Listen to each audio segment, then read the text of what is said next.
Alhamdulillah, Bapak Ibu, rekan-rekan media, semua saja yang hadir. Hari ini kita melalui lagi satu tahapan pemilihan Gubernur Kalimantan Selatan, yaitu pemungutan suara ulang pasca putusan Mahkamah Konstitusi. Kami mencermati dan tadi juga ikut memantau di lapangan. Saya melihat, mengunjungi, berdiskusi di beberapa TPS. Meskipun kesannya PSU kita secara prosedur berjalan lancar dan alhamdulillah juga damai, kami tetap mencatat beberapa persoalan-persoalan mendasar yang tetap harus kita kritisi. Memang masalahnya cenderung klise, tetapi sayangnya berulang. Pertama, persoalan dengan DPT, daftar pemilih tetap. Masih ada pemilih yang akhirnya kehilangan hak pilihnya. Ini tidak boleh terjadi. Jadi karena satu dan lain hal tidak tercantum dalam DPT-B, sehingga kemudian tidak bisa memilih. Tadi sempat terjadi debat panjang kami di salah satu TPS di Martapura Kota. Atau masih juga ada yang secara sengaja tidak mendapatkan undangan, meskipun kami berusaha untuk menjelaskan itu bukan hal wajib. Ini akhirnya juga mengganggu, menghilangkan hak pilih. Di luar itu, izinkan kami kembali mengulangi, masih maraknya politik uang. Kami tidak henti-hentinya mengajak pasangan calon 1, Sabirin Muhyiddin, untuk melawan, bersama-sama melawan. Tetapi sayangnya di lapangan akhirnya ada gesekan-gesekan antara yang ingin memberikan uang serangan fajar dengan tim kami yang berusaha untuk bermain politik bersih, menjaga agar tidak ada transaksi jual beli suara, dan ini tetap mewarnai PSU kita dan seterusnya. Catatan-catatan kritis ini tetap harus kami sampaikan agar kita memahami bahwa perjuangan menjaga pemilu yang jujur dan adil, pemilihan gubernur Kalimantan Selatan yang jujur dan adil, masih menghadapi tantangan-tantangan yang tidak mudah di lapangan. Itu yang pertama.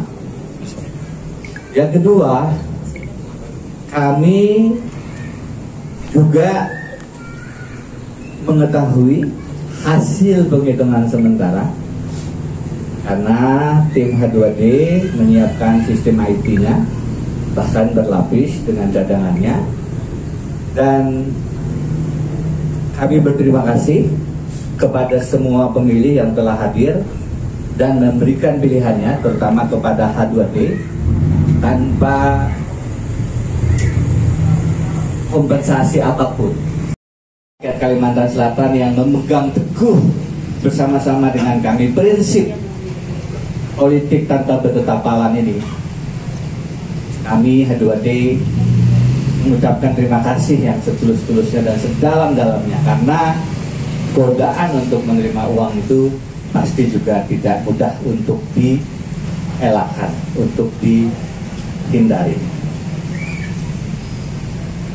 Meskipun kami mengetahui hasil sementara, H2D tetap akan menunggu dan akan mengawal proses penghitungan berjenjang yang dilakukan KPU sebagai penghitungan resmi yang akan menjadi putusan official berapa suara sebenarnya pemilihan gubernur Kalimantan Selatan. Kita tunggu, akan ada penghitungan pada level kecamatan, kabupaten, provinsi beberapa hari ke depan. Yang ketiga, dengan mempertimbangkan secara hati-hati, kami tadi berdiskusi agak panjang. Saya bertukar pikiran dengan Pak Wakil Gubernur. Saya juga meminta masukan dari partai-partai koalisi, termasuk dengan relawan dan tim hukum. Jadi tadi di dalam kami mendiskusikan opsi apa yang akan diambil. Mempertimbangkan bahwa ini adalah nasib Kalimantan Selatan yang dititipkan di pundak kami berdua dengan suara yang sangat jelas angkanya, tidak sedikit, sangat besar. Maka kami memilih untuk terus memperjuangkan amanah itu sampai titik peluh penghabisan, tetap dengan cara yang dimungkinkan di negara hukum Indonesia. Artinya kita membuka opsi untuk mengajukan sengketa hasil pemilihan gubernur ke Kalimantan Selatan di Mahkamah Konstitusi. Ini adalah opsi yang kami ambil karena menegaskan prinsip perjuangan haram menyarah wajah sampai kabut.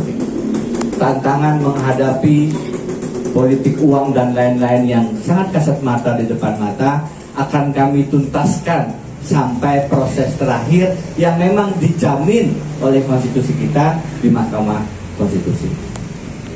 Ini adalah proses terakhir, teman-teman. Apapun putusan Mahkamah Konstitusi nanti lebih kurang akan ada lebih kurang satu bulan prosesnya, itu akan kita hormati. Apapun putusannya, tidak ada lagi proses lain yang kami rencanakan menjadi tahapan selanjutnya dari pemilihan gubernur. Jadi opsi ini kami buka, tim hukum akan juga bergerak dibantu teman-teman semua.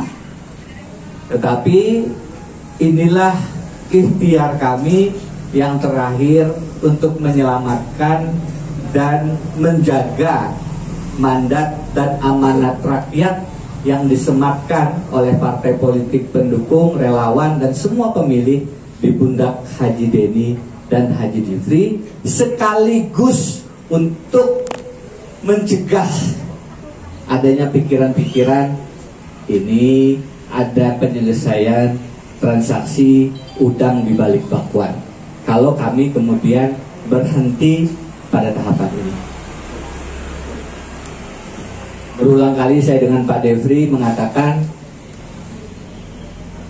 kami akan jaga amanat mandat suara rakyat, tidak ada transaksi apapun, integritas ini tidak boleh diperjualbelikan, diperdagangkan, suara rakyat harus dihormati dan dijaga sampai titik peluh penghabisan. Dan karenanya opsi untuk berhenti di sini bukan pilihan. Izinkan kami masyarakat Kalimantan Selatan memilih opsi untuk tetap berjuang di Mahkamah Konstitusi, sekali lagi karena itu memang ruang yang terbuka, diberikan kesempatannya oleh aturan perundang-undangan, utamanya konstitusi kita.